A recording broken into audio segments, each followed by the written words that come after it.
Durant tout l'été, un été en liberté, la ville de Saint-Dié-des-Vosges propose 2 rendez-vous culturels majeurs autour de l'artiste Georges Braque, inventeur du cubisme et initiateur de l'art contemporain. 2 expositions visibles au musée situé dans la tour de la Liberté et au musée Pierre-Noël. Pour le plaisir d'en savoir un peu plus sur cet artiste et le cubisme, nous avons suivi une visite commentée par le directeur des affaires culturelles lui-même, Géraud Didier. Il s'entretient avec 2 jeunes passionnés par l'art, Lola et Achille. Vous savez ce que c'est un petit peu le cubisme? Un petit peu. Ça vous intéresse? On peut bien s'y intéresser. Ok, on y va? Souvent, on est sensible aux peintres impressionnistes qui ont d'une certaine manière ouvert la voie, mais la véritable invention picturale en ces débuts des années 1910, celle du XXe siècle, c'est véritablement le cubisme.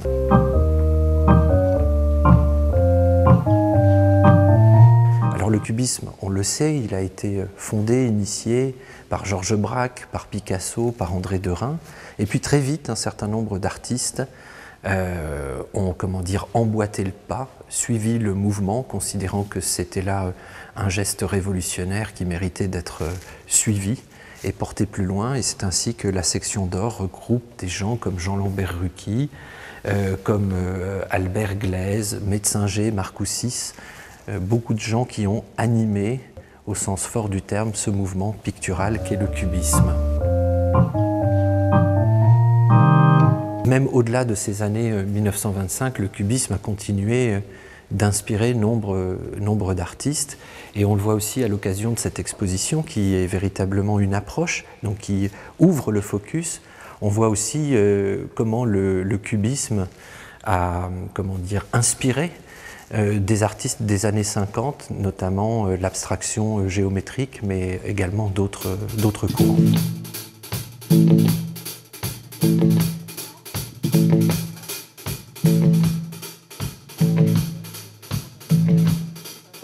On peut faire un arrêt rapide peut-être sur un peintre très intéressant, Jean Lurçat, souvent très connu parce qu'il a été celui qui, après-guerre, a rénové la tapisserie d'Aubusson, c'est-à-dire il a été un des premiers artistes à faire des cartons contemporains avec ses amis de l'époque, Picasso, Fernand Léger, mais c'est avant tout et surtout un très grand peintre, avec ici une œuvre de 1923, La Table, qui est véritablement une inscription dans ce mouvement cubiste. Une autre composition cubisante, celle-là, de Lurçat, se retrouve ici, 1929, ou encore celle-ci, André Lotz. Ce qui est intéressant aussi, c'est que Jean Lurçat, peintre de renommée internationale, était né à quelques kilomètres de Saint-Dié, dans les Vosges, à Bruyères, et que son frère André Lurçat est un architecte important du mouvement moderniste.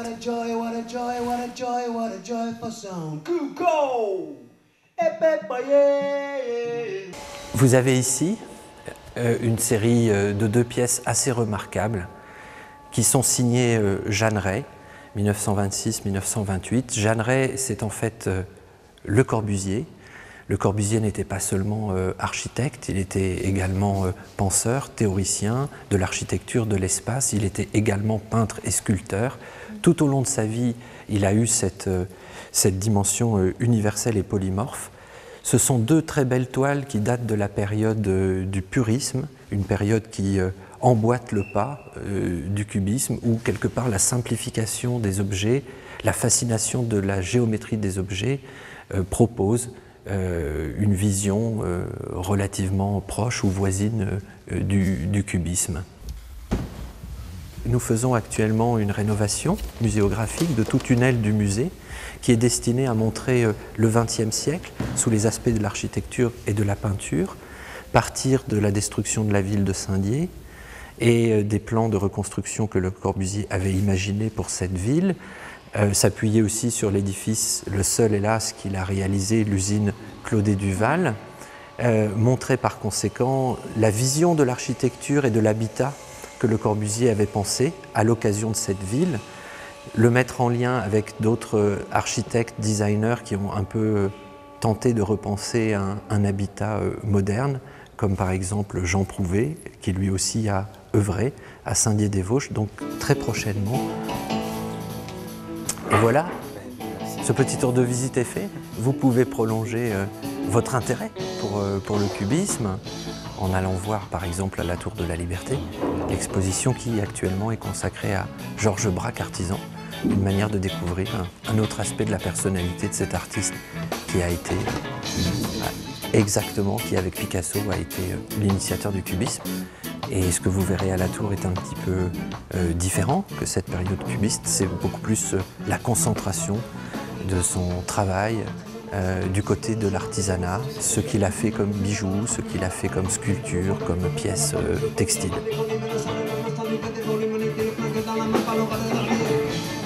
Merci à vous pour votre intérêt. Au revoir.